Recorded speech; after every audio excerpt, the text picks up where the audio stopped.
తెలుగు తేజస్సు వీక్షించే ఛానల్లోకి స్వాగతం సుస్వాగతం. మిత్రులారా, మనం కర్మధారయ సమాసానికి సంబంధించిన ప్రాథమిక సమాచారాన్ని తెలుసుకుని ఉన్నాం. ఇప్పుడు ప్రతి సమాసంను కూడా అంటే కర్మధారయ సమాసంలో విశేషణం ఉపమానం ఆధారంగా ఆ సమాసాలు కొన్ని రకాలుగా ఉన్నాయని చెప్పుకోవడం జరిగింది. వాటిని ప్రతి సమాసానికి ఉదాహరణ, దానికి సమన్వయం ఏ విధంగా చేయాలి, విగ్రహవాక్యాన్ని ఏ విధంగా రాయాలనే విషయాన్ని ఇప్పుడు ఈ వీడియోలో తెలుసుకుందాం. చూసినట్లయితే మొదటి సమాసం విశేషణ పూర్వపద కర్మధారయ సమాసం. అంటే విశేషణం అనేది పూర్వపదంగా కలిగి ఉన్న సమాసం. ఉదాహరణకు చూసినట్లయితే ఇక్కడ ఇవ్వబడిన సమాస పదాన్ని గమనించినట్లయితే మలిన హృదయాలు. ఇక్కడ రెండు విషయాలు ఉన్నాయి. మలిన హృదయాలు, హృదయాలు అనేవి చాలా ఉన్నాయి. ఇది నామవాచకం. హృదయం అనేది నామవాచకం. మలిన హృదయం, ఆ హృదయాలు చాలా ఉన్నాయి. ఆ హృదయాలలో మలినమైన హృదయాలను మాత్రమే, అంటే వాటిని గుర్తించి వాటి యొక్క ప్రత్యేకత గుణం ఆధారంగా తీయబడింది. కాబట్టి ఇదేమైందంటే విశేషణం. మలినం అనేది విశేషణం అవుతుంది ఈ సమాస పదంలో.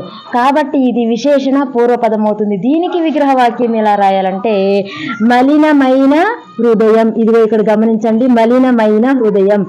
గత వీడియోలో చెప్పినట్లుగా విశేషణ పూర్వపద కర్మధారయ సమాసానికి అయినా అనేటటువంటి ప్రత్యయం రావడం జరుగుతుందని చెప్పాను. ఇక్కడ మనం గమనించినట్లయితే మలినమైన అయినా అనేటటువంటి ప్రత్యయం వచ్చి చేరింది. మరొక ఉదాహరణ చూసినట్లయితే ప్రాచీన కావ్యాలు చాలా ఉన్నాయి. మనకి సాహిత్యపరంగా గమనించినట్లయితే చాలా రకాల కావ్యాలు ఉన్నాయి. ఆ కావ్యాలలో ప్రాముఖ్యంగా ప్రాచీనమైన కావ్యాలను మనం గమనించినట్లయితే ఈ ప్రాచీన అనేది విడమర్చబడినటువంటి అంశం కాబట్టి ఇది విశేషణం అవుతుంది. విశేషణం అనేది ఈ సమాస పదంలో రెండు పదాలుగా ఉన్నటిలలో పూర్వపదంగా ఉంది కాబట్టి దీనికి విశేషణ పూర్వపద కర్మధారయ సమాసం అని పేరు రావడం జరిగింది. దీనికి విగ్రహవాక్యం రాసినట్లయితే ప్రాచీనమైన కావ్యాలు అయినా అనబడేటటువంటి యొక్క ప్రత్యయం ఇక్కడ రావడం జరిగింది. అంటే విశేషణం అనేది పూర్వపదంగా కలిగి ఉన్నది కాబట్టి ఈ రెండు ఉదాహరణలు కూడా విశేషణ పూర్వపద కర్మధారయ సమాసానికి చెందినవి. మరొక సమాసాన్ని గమనించినట్లయితే విశేషణ ఉత్తరపద కర్మధారయ సమాసం. అంటే విశేషణం అనేది ఉత్తరపదంగా కలిగి ఉండడం అన్నమాట. ఇక్కడ సమాస పదాన్ని గమనించినట్లయితే రాజోత్తముడు.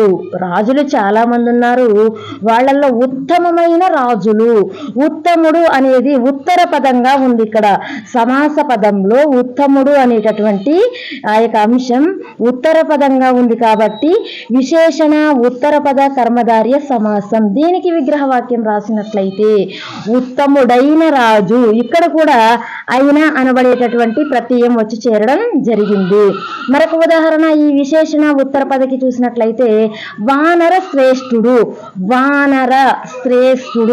ఇది పూర్వపదం.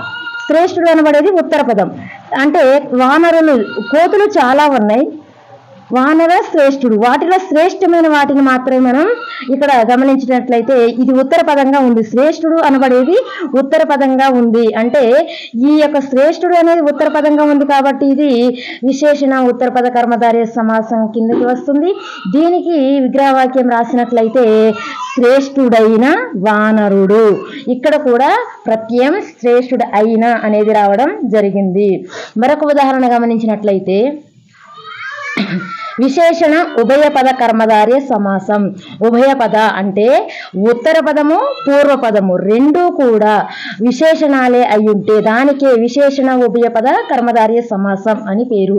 ఇవ్వబడిన సమాస పదం చూసినట్లయితే విశిష్టారాధ్యులు. అక్కడ రెండు పదాలు ఉన్నాయి, విశిష్టులు మరియు ఆరాధ్యులు. రెండిటికి కూడా మనం సరిసమానమైనటువంటి ప్రాధాన్యతను ఇస్తున్నాం కాబట్టి రెండు విశేషణాలే అవుతున్నాయి. అందువలన ఇది విశేషణ ఉభయపద కర్మధారయ సమాసం కావడం జరిగింది.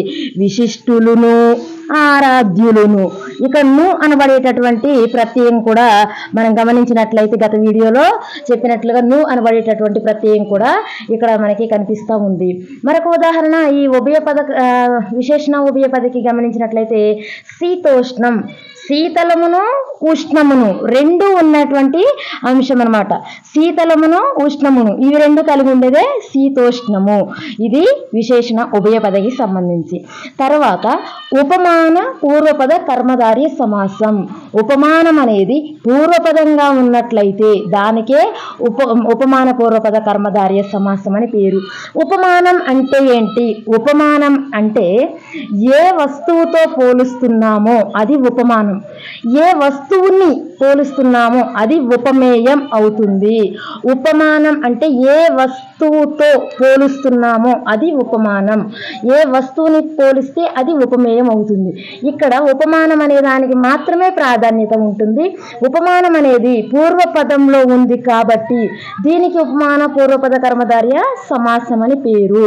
మృత్యు భయంకరము, మృత్యు భయంకరము, చాలా భయంకరమైన సంఘటన జరిగింది. ఎంత భయంకరం అంటే మృత్యు అంత భయంకరమైనది. అంటే మృత్యువు అనేది ఒక ఉపమానాన్ని మనకి తెలియచేస్తుంది. అక్కడ జరిగినటువంటి సంఘటనను మృత్యువుతో పోలుస్తున్నాం కాబట్టి ఇది ఉపమానం అవుతుంది. దీనికి విగ్రహవాక్యం రాస్తే మృత్యువు వలె భయంకరమైనది. ఆ యొక్క పలానా స్థలంలో యాక్సిడెంట్ జరిగింది, అది ఎంత ఘోరమైన యాక్సిడెంట్ అంటే మృత్యు అంత భయంకరంగా, మృత్యువే వచ్చి మా ముందు తాండవించిందా అన్నంత భయంకరంగా జరిగింది.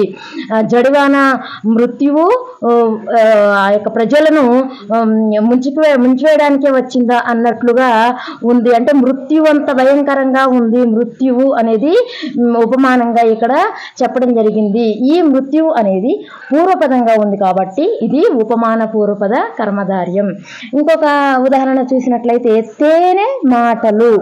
మాటలు దేనితో పోలుస్తున్నాం అంటే తేనెతో పోలుస్తున్నాం. ఆ మాటలు ఎంత మధురంగా ఉన్నాయంటే తేనె అంత మధురంగా ఉన్నాయి. ఈ తేనె అనేది పూర్వపదంగా ఉంది కాబట్టి ఈ సమాసానికి ఉపమాన పూర్వపద కర్మధార సమాసం. తేనె అనేది ఉపమానాన్ని సూచిస్తున్నటువంటి అంశం అన్నమాట. దీనికి మనం విగ్రహవాక్యం రాస్తే తేనె లాంటి మాటలు. ఇంకొక సమాసాన్ని గమనించినట్లయితే ఉపమాన ఉత్తర పదం. అంటే ఉపమానం అనేది ఉత్తర పదంగా ఉన్నట్లయితే దానికి ఉపమాన ఉత్తర పద కర్మధారయ సమాసం అని పేరు. ఇక్కడేమో ఉపమానం పూర్వపదంగా ఉంది. ఈ సమాసంలో ఉపమానం అనేది ఉత్తర పదంగా ఉంటుంది. ఉపమానం అంటే ఏ వస్తువుతో పోలుస్తున్నామో అదే ఉపమానం అన్నమాట. ఇవ్వబడిన సమాస పదాన్ని గమనించినట్లయితే నరసింహుడు, నరసింహుడు. ఇక్కడ సింహం అనేది ఉత్తర పదంగా ఉంది, రెండో పదంగా ఉంది. ఇది ఉత్తర పదంగా ఉంది కాబట్టి దీనికి ఉపమాన ఉత్తర పద కర్మధారయ సమాసం. నరసింహుడు అంటే ఏంటి? సింహం లాంటి సింహం వంటి అని కూడా రాయొచ్చు. సింహం వంటి నరుడు అంటే నరుడిని దేనితో పోలుస్తున్నాం? సింహంతో పోలుస్తున్నాం. సింహంతో పోల్చాం కాబట్టి ఇది ఉపమానం అవుతుంది. ఈ ఉపమానం అనేది ఉత్తర పదంగా ఉంది. ఇక్కడ ఈ ఉత్తర పదంగా ఉంది కాబట్టి ఈ సమాసానికి పెట్టబడిన పేరు ఉపమాన ఉత్తర పద కర్మధారయ సమాసం. మరొక ఉదాహరణ గమనించినట్లయితే ముఖ పద్మము. ముఖాలు చాలా ఉన్నాయి కానీ పద్మము వంటి ముఖము. పద్మము అంటే పువ్వు, ఆ ముఖము పద్మం వలె శుతిమెత్తనగా ఉంది అని చెప్పే సందర్భంలో ఉపయోగించవచ్చు.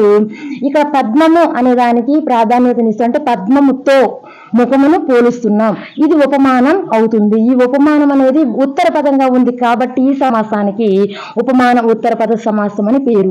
దీనికి విగ్రహవాక్యం చెప్పినట్లయితే పద్మము వంటి ముఖము. ప్రత్యయం గమనించండి. నిన్న చెప్పబడినటువంటి వీడియోలో చూసినట్లయితే వంటి, లాంటి, వలె అలాంటి ప్రత్యయాలు రావడం జరుగుతుంది. పద్మము వంటి ముఖము. ఇంకొక సమాసాన్ని గమనిస్తే మనం సంభావన పూర్వపద కర్మధారయ సమాసం.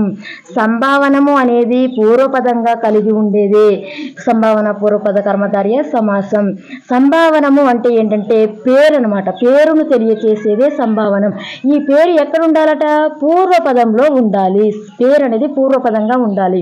అయితే సమాస పదాన్ని గమనిద్దాం. పూర్వపదంగా ఉందేమో చూడండి. ఇక్కడ ఇవ్వబడిన ఉదాహరణ గమనిస్తే తెలంగాణ రాష్ట్రం. తెలంగాణ అనేది పేరు కదా, ఇక్కడ ఆరావళి పర్వతాలు చాలా ఉన్నాయి.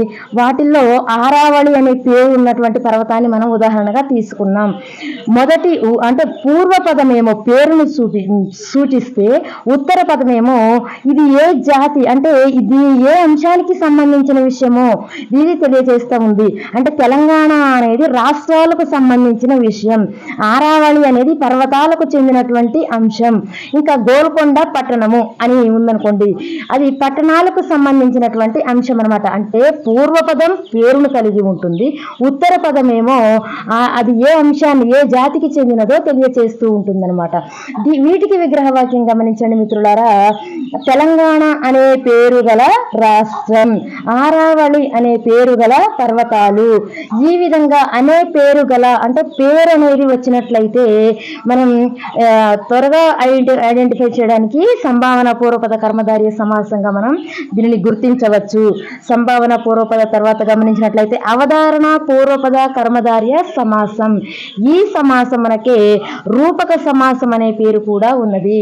అయితే ఇక్కడ ఒక విషయాన్ని మనం గమనించినట్లయితే ఉపమానం ఉపమేయం అని చెప్పాం కదా. ఈ ఉపమాన ఉపమేయాలలో ఉపమానానికి అనడి అనేటటువంటి అంటే పూర్వపదానికి అనడి అనబడేటటువంటి ఒక ప్రత్యయాన్ని చేర్చి ఇక్కడ విగ్రహవాక్యాన్ని రాసి చూపించడం జరుగుతుంది. అయితే ఇక్కడ ఇవ్వబడిన సమాస పదాన్ని గమనించండి మిత్రులారా. ఆకాశ పందిరి, ఆకాశ పందిరి, ఆకాశాన్ని పందిరితో పోలుస్తున్నాం. అంటే పూర్వ పదంలోనేమో ఉపమేయం ఉంటుంది, ఉత్తర పదంలోనేమో ఉపమానం ఉంటుంది. ఉపమేయ ఉపమానాలకు మధ్యలో అనడి అనేదాన్ని చేర్చి విగ్రహవాక్యం రాస్తాం. ఆకాశాన్ని పందిరితో పోలుస్తున్నాం. ఆకాశం అనడి పందిరి అంటే దీని యొక్క ధర్మాన్ని, ఈ యొక్క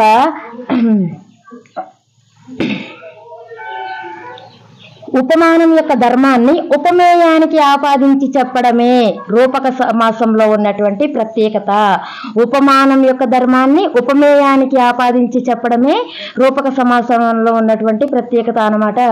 ఇక్కడ విగ్రహవాక్యం ఏ విధంగా వస్తుందంటే ఆకాశం అనడి పందిరి. కోపాగ్ని, కోపం అనేదేమో ఉపమేయం, అగ్ని అనేదేమో ఉపమానం. అంటే ఈ యొక్క అగ్ని అనబడే ఈ ఉపమానానికి ఉన్నటువంటి ధర్మాన్ని కోపం అనే ఉపమేయానికి ఆపాదించి అనడి అని ప్రత్యయంతో చేయబడింది ఈ విగ్రహవాక్యం. ఇదే అవధారణ పూర్వపద కర్మధారయ సమాసం. దీనికి రూపక సమాసం అని పేరు. దీన్ని జాగ్రత్తగా గమనించండి. ఉపమానానికి ఉన్నటువంటి ధర్మాన్ని ఉపమేయానికి ఆపాదించి అనడి అని ప్రత్యయం చేర్చి చెప్పేదే అవధారణ పూర్వపద కర్మధారయ సమాసం. ఇదిగో మిత్రులారా, ఇది కర్మధారయ సమాసానికి సంబంధించిన సమాచారం. ధన్యవాదాలు.